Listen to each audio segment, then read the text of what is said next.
What's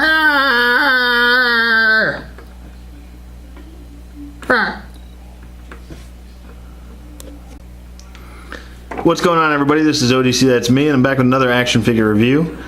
This is my review of the DC Universe Classics / Green Lantern Classics. I'm not sure how to pronounce his name. Gnu?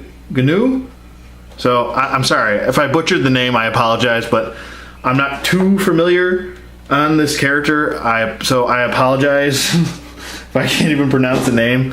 So, I'll just call him Gnu? Goo? I'll call him Goo. I'm gonna call him Goo. Silly pile of goo. Anyways, he does come with the right arm of Stell. So we're getting closer to Stell, finishing Stell here. Here's his packaging.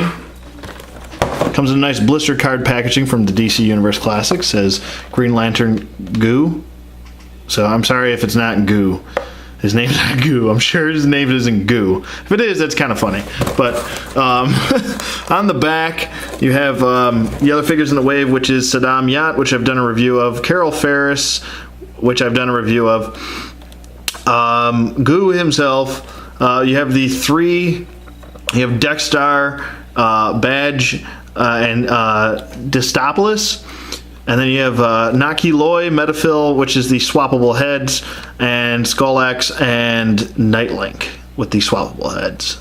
So, there you go. Here's his little read-up here. Those are his stats. Sorry, I have a shaky hand. There you go.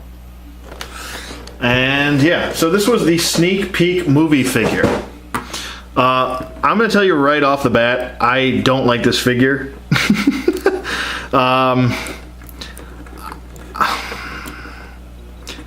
You Green Lantern fans probably hate me right now, but yeah, I don't think that this was an important figure to have in the wave. I would have rather had a Lady Shiva instead of this, or some other character that we never got instead of this thing. I don't know. It just looks silly. I wasn't a big fan of that movie. I'm sorry to you people that like that movie. I'm sure there are many people out there that like the movie. I hated that movie. I thought it was a not very well done movie. I'll just say that.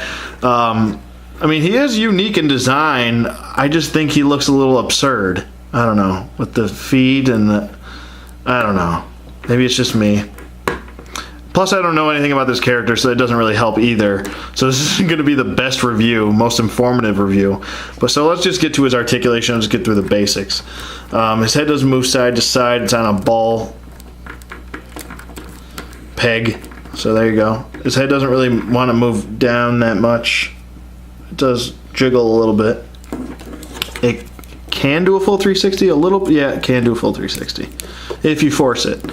His arms do go up by that far. I mean, not the best range of motion. His arms go down. They can do a full 360.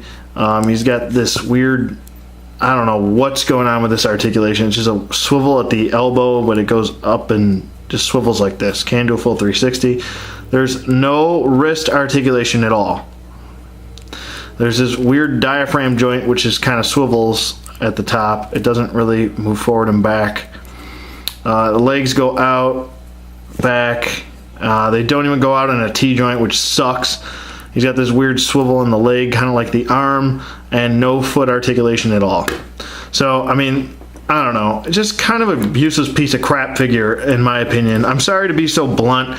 Maybe there's people out there that like this figure. I'm sorry. Oh, he is also articulated in his tentacle things. I don't know what these are called, so I'm sorry. But I mean, nothing against the character. I don't know anything about the character. I'm willing to learn about the character, but this figure is just horrible. It's poorly done. The articulation is putrid on this. The face sculpt doesn't look very, I don't know, it doesn't look too well. He wasn't even a main character in the movie, so I don't know why this was an important figure to get in this wave. If you're going to promote it, then promote the Hal Jordan version of this movie. I don't know. or the Kilowog version. It would have made more sense for that. But yeah, I'm not going to recommend this figure. I'm sorry to you Green Lantern fans out there that like this character, but don't get this figure. It's a piece of crap. And if I had to rate this figure, I'm probably going to give it a 3. I don't recommend you get it. I'm not really liking the whole... This articulation is just horrible. It's horrible. There's no... I mean, the arm... Look at this range of motion for the arm. You can't... It doesn't go past that point. It's horrible. So, I don't know. Articulation is bad where this figure is supposed to be well articulated. It's in the DC Universe Classic line. It's supposed to have at least the same points of articulation that DC Universe Classic should have, and it doesn't. So, I don't recommend this figure. I think it's one of the worst DC Universe Classics that they released. And, yeah, so I'm sorry to be so negative, but sometimes you have to be negative. You know, you gotta take the good with the bad. But, I don't know. Let me know what you guys think in the comments below. I'm gonna cut this one short. I'm just not happy with it. I'm kind of annoyed that I spent money to get this, but but let me know what you guys think in the comments below. Sorry for being so negative, and I'll see you guys on the flip side.